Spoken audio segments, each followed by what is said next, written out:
Les sanctions ciblées à plusieurs reprises contre les officiers militaires et des responsables politiques de l'AFC M23 sont absolument déséquilibrées dans la mesure où elles ne s'accompagnent pas de mesures d'une portée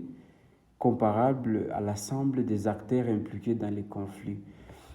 D'ailleurs, de telles sanctions ne font que légitimer les soutiens politiques, et militaires et idéologiques du gouvernement congolais et également celui du Burundi aux milices Ouazalendou et les FDLR, dont d'ailleurs certains de ces groupes ont été sanctionnés par les passés par toujours le même Conseil de sécurité de l'ONU. C'est comme si l'ONU cherche à couvrir les responsabilités des FARDC et des forces armées du Burundi ou des mercenaires qui sont en coalition avec ces groupes malgré autant d'abus et violations des droits humains qui les impliquent. On pourrait se poser la question comment le Conseil de sécurité pourrait condamner ou sanctionner certains responsables politiques ou militaires de l'AFC M23, alors que quand on analyse la situation sur le terrain, la MONUSCO fait partie des acteurs au conflit du fait qu'elle a donné un appui très considérable aux groupes armés, notamment les Ouazalendo et les FDLR, qui sont en coalition avec les FARDC. Et tous ces groupes armés qui étaient avec les FARDC ont été impliqués dans les graves violations des droits humains. Aujourd'hui, dans toutes les zones qui sont sous contrôle du gouvernement congolais, il y a un chaos sécuritaire du fait que les milices Ouazalendo, les forces armées burundaises, les FDLR, les mercenaires sont impliqués dans les graves violations des droits humains contre les populations civiles. Et les responsables militaires ou politiques sont très connus et qui continuent à alimenter ces violences par des armes, des finances qu'ils continuent à donner aux milices Ouazalendo. Si l'ONU devrait se focaliser au dernier rapport du, du groupe d'experts, les sanctions qu'elle vient d'adopter contre les responsables politiques et militaires du M23 n'auraient pas de sens, parce que ces mêmes sanctions violent d'ailleurs les processus de Doha et dans les cas d'espèce les processus de Washington, qui cherchent à ce qu'il y ait une issue politique à la crise à la place des solutions militaires. Or, quand on analyse les sanctions qui sont adoptées unilatéralement contre un seul acteur ou une seule partie au conflit, c'est comme si on est en train de légitimer les actions militaires de Kinshasa qui cherchent à en découdre avec l'AFC sur le plan militaire qu'à la place de privilégier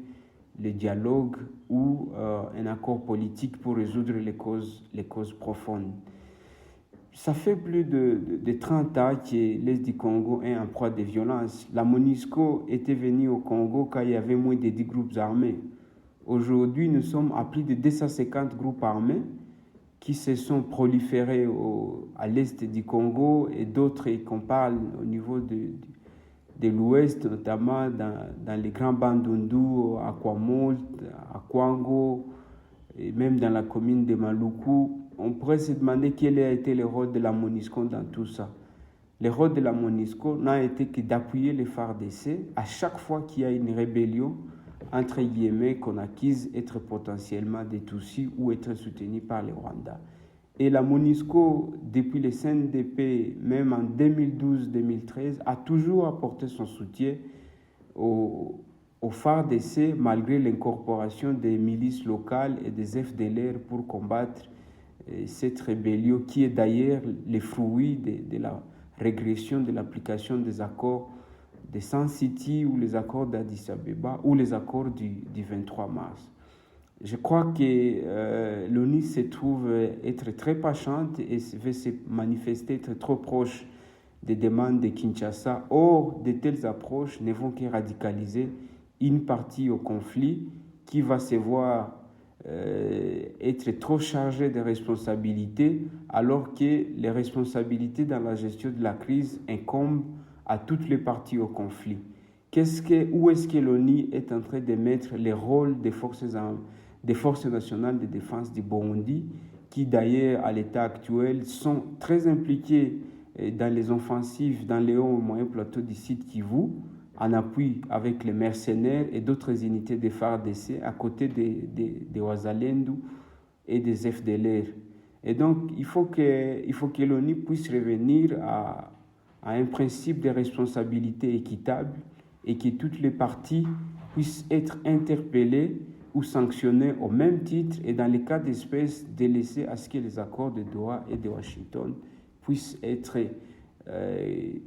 mis au devant pour que la gestion de la crise à l'Est puisse avoir une solution